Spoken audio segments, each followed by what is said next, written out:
This is a place where aircraft end up when they've literally reached the end of the runway.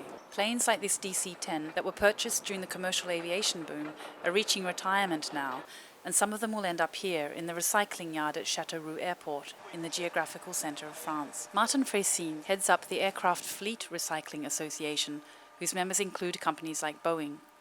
With up to 8,000 old workhorses reaching the end of their lives, it will become increasingly important to decommission these aircraft in an environmentally friendly way, rather than leaving them to rust on the fringes of airports around Africa, as happens to many old planes. L'AFRA est une association qui réunit une trentaine d'industriels et notre objectif est de décrire des codes de bonne conduite, de bonnes procédures pour d'une part démonter des avions en fin de vie et d'autre part optimiser leur recyclage. The dismantling process begins with the salvaging of technical equipment, like instruments from the flight deck.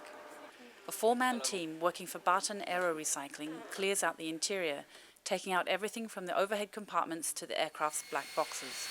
Then the heavy equipment moves in.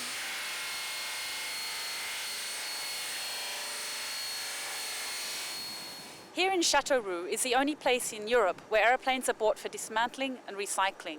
We're standing on the wing of an aircraft that is in the process of being dismantled.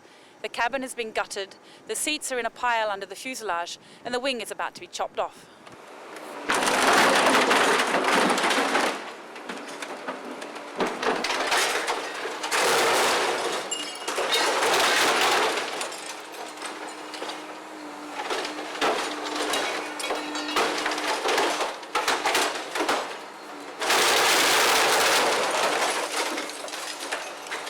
La durée de vie moyenne d'un avion est établie autour de 30 ans.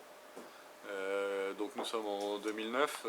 Les avions que nous démantelons aujourd'hui sont des avions qui datent de 1979.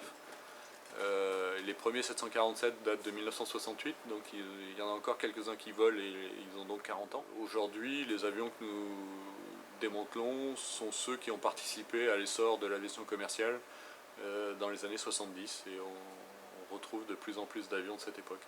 The cut-up pieces of the plane will join truckloads of used cars and other forms of metallic waste at a shredding plant where they are chopped into smaller pieces. A dismantled 747 weighs 147 tons, half of which is aluminum. The rest is steel and smaller quantities of more valuable metals, such as titanium, copper and tungsten. D'accord, donc ici on a un avion qui a été découpé à Châteauroux. Donc de là, on perd, on trie et on envoie au niveau du broyage. Ils en font ensuite des boîtes de conserve.